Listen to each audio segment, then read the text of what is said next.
Good afternoon, everybody. My name is Gerd Poppel. I'm the owner and president of NutraPet Systems in St. Joseph, Missouri, US. It is a product development company which helps pet food companies and animal health companies developing unique products, in particular probiotics. It is a very tough act to follow Grant Morgan because he very impressively showed what probiotics can do and how important they are for the mankind. However, it's the same for animals. And as we know, and most of us have dogs and cats or any other critters, they deserve a special attention when it comes to their health and well-being. So what I'm going to talk about today is a little bit about this well-being aspect in pet food and animal health. First of all, I would like to introduce you a little bit more to the pet food industry as such, in particular in the US, since this is the largest market, which accounts for about $50 billion in total revenues. And by the way, this is exactly the amount which is sold in pet food, commercialized pet food around the world. So just to put it in perspective. But before we go into the details, let's talk a little bit about the pets and the human element. There's a very strong emotional bond. How many of you have pets in the audience? Well, I would estimate by the number of hands I have seen, it is more than 50% here in the audience. So that tells us a little bit how powerful it can be when you talk about the population of pets. The US market, or the US as such, counts for about 80 million dogs and about 70 million cats. It's quite an impressive number, given the fact that there are only 300 million people. Now, why is it so important to have a dog or a cat? When you ask people, why do you own a dog or why do you have a cat? The most common answer is, I enjoy it. I will have a longer, healthier, happier, and more fulfilling life by taking care of my pet. And what I consider, for me, the most striking benefit for my dog or when I own a pet is, boy, it is the only friend I can buy, right? And there's a side effect to it as well. Dogs never talk back. Mine does. You does, okay. Well, you know what I mean when you have kids, right? Okay, let's look at the dog and cat ownership. The statistics show that about 53% of all the households own any pet, so that's more than half of the households. The dogs are still ahead of the curve with 36%, and about 25% of households own cats. The rest is fish, birds, and all kinds of other critters. Gerbils, hamsters, you name them, including snakes. The retail sales value in the US on pet food, and here is the important part to understand. You have to differentiate between pet care, all the amounts of money spent in association with an animal or with a pet, and for the food in itself. So we are talking in the US about $20 billion in pet food sales, whereas the total amount spent, and I will show more numbers later on, in the US for pet care is more than $50 billion. Now, where is this money going? Again, pet food is roughly about $18 to $20 billion. And the growth is not very impressive. When you look at the previous slide here, the average growth over the years is around about 4 to 5%. And it's continuous growth. And it's very recession-proof, by the way. If you look at these numbers here, you will see that the pet supplies and pet food does not really grow that fast. But what grows tremendously is the veterinary services. Now, why is this the case? Well, the veterinarians are opinion leaders. When you have a pet, you go and visit your veterinarian for all kinds of reasons, whether it's ailment or whether it's you need some food you want to buy at the vet. The veterinarian in the US makes the decisions what the pet owner finally buys and what he does or she does with the pet. So it's only natural that this segment is really growing very well, and every new product on the market, when it's endorsed by a veterinarian, will be a success. Now, why is it so important for probiotics? Well, there is an anthropomorphic behavior between the dog or cat owner and the pet, which means what is good for myself will be good for my pet, which is true, because all the benefits we have heard in the previous presentation, it is basically true for the pets. So if you eat a yogurt because it's good for you, you might even feed your dog or cat yogurt, right? And I know many, many dog and cat owners which do exactly the same. They feed probiotics in the form of a yogurt. If you do the Google search, you can find about 700,000 entries about probiotics. There are not too many big companies out there which actually sell probiotics for pets. There are a few like BioGaia and Christian Hansen outside the US, but in the US itself there is not a single big company which actually focuses on pet probiotics. Nestle Purina is one of the largest pet food company, and I worked for them for more than 12 years. We were actually able to develop one of the first commercialized probiotics,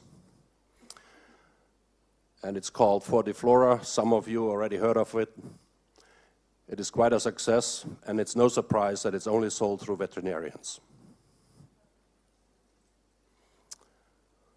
So what benefits are mostly advertised and talked about? Well, similar to the human beings, improve gastrointestinal health, deals with diarrhea issues, which are quite common actually in dogs. Gas problems, bloat problems, which can be very serious.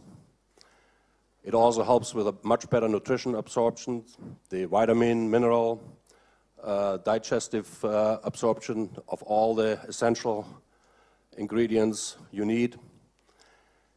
And the most important part is the immune system. There is enough scientific evidence out there that by feeding probiotics consistently over a longer period of time will actually increase the antibody levels, and it will increase the macrophage activity. So that means the immune system is strengthened and it's improved over the lifetime of an animal. Now here comes the issue the pet food industry has to deal with.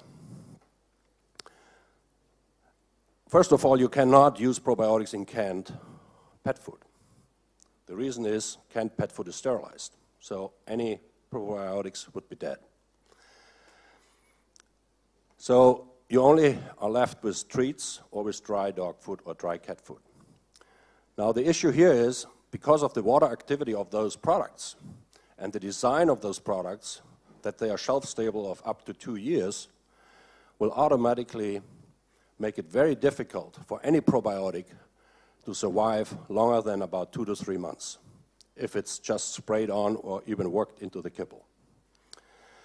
Any reputable company knows this because they have worked on it, they tried to add probiotica, and it never worked.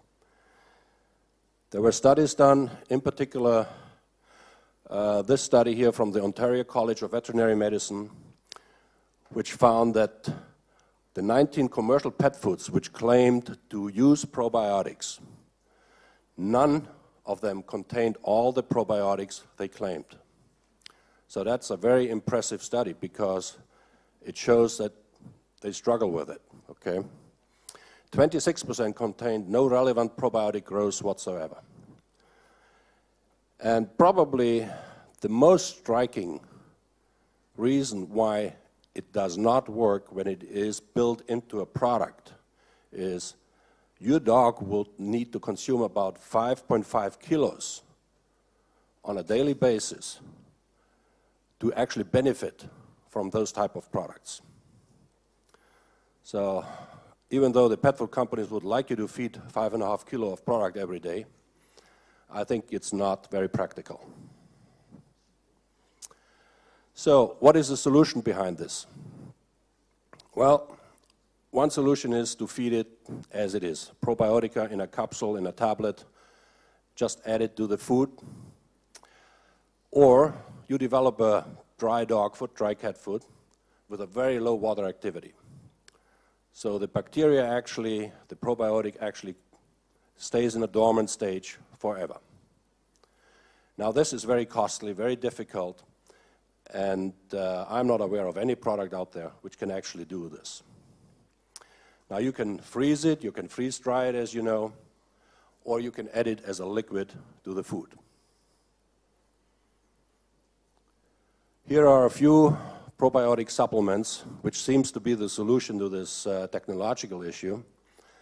So you bring probiotics in a highly palatable format so the cats and the dogs will readily eat it, and you manage the water activity level at a very low point,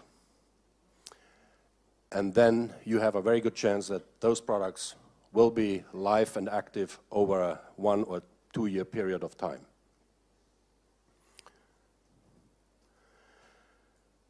The SCD Probiotics technology has gone a slightly different path to manage this technology hurdle. First of all, we heard a lot already about the consortia technology. The more bacteria strains you offer to the pet, the better off the pet is. We understand why. We have heard it in previous presentations, so I'm not going deeper into this. The other big advantage is it's a liquid. And here are a few products from the recently developed range of products SCD has, which are very easy to administer. First of all, the most important part is the activity level of those strains, the 11, 14 strains are in there, are shelf-stable over a very long period of time. You don't have to refrigerate it. You don't have to keep it in a special container. The pH is low enough to keep the bacteria dormant, and the application is very easy. There's only one hurdle you have to take, and that is when you put it on the food, the dog and the cats will enjoy it. If you have a cat, you know how difficult it can be to pick a new type of food because of price or because of whatever reason, and you just find out that the cats don't like it. So what you do, you throw it out and go back to your old food, okay? Palatability is one of the biggest issues, in particular in cat food development. If you don't have it right, you cannot sell it. You cannot talk any sense into your dog or into your cat. If they don't like it, they don't eat it. So whatever you do with your probiotic product, if you want to spray it on, make sure you have the right ingredients, the right flavor, the right technology behind it, so the palatability can be managed. The SCD product we developed has shown palatability improvement, actually, when you spray it on or add it to a particular food, whether it's dry or canned food. We were able to manage a palatability increase, tested in several palatability tests. Another product with great results is a skin and coat care. We have achieved clinical results which show that special skin infections like hot spots, like lesions caused by pathogen bacteria cleared up within a very short period of time, usually within 10 days or less, and started healing. This is very powerful, and the biggest issue we actually have is how can we claim it without being targeted by the FDA for being a medication? Because if you're seen as a medication we all know what it means. We have to show more and more results. We go more and more through the scrutiny of the FDA, of the regulatory authorities, and nobody really can spend the money anymore to get the approval process for a medication. So we have to be very careful what we say, and the only way to get away with it is basically say, may improve skin and coat conditions. But here again, we rely on the veterinarian to help us to spread the word and help the pet owner to understand how powerful and how good probiotics actually are. Another positive side effect we found is when you have a dog and the dog is out in the wild, enjoys jumping into a river or a lake, comes back in, we all know the doggy smell, right? So every dog has it. And why do they have it? They have bacteria attached to the coat, to the skin, which causes this bad odor. Now, by spraying the dog regularly with the skin and coat care, will eliminate those bacteria over time. And no surprise, you are not having this doggy odor anymore. So I encourage everybody to try it. Try it with the SCD product or try it with any liquid probiotic you get your hands on, spray it on the coat, you will see a difference and smell a difference. Another product where we had positive results is cat litter care. Those who use litter boxes know how bad they can smell, and nobody wants to really scoop it out on a regular basis or replace it on a regular basis. By spraying a probiotic solution onto the litter will significantly reduce the odor over time. Try it out. It was tested several times, and it works. Finally, there's another product, and here the results were to date not conclusive, but we have enough anecdotal evidence that it works, and it's the breast spray for pets. It makes only sense that when you spray probiotics into the cavities of a dog's mouth or a cat's mouth, that the bacterial flora will change for the better. It is very difficult to measure the malodor effect, and that's why the results to date are not yet conclusive, but we are still working on this. And finally, there is an equine product. It only makes sense to offer a similar product to horses. It is added to the food and has similar effects as in all the animals we talked about. So, in conclusion, yes, there is a big market out there. It has proven benefits using probiotics in pets. The only critical challenge we have is how do we get it into the pet?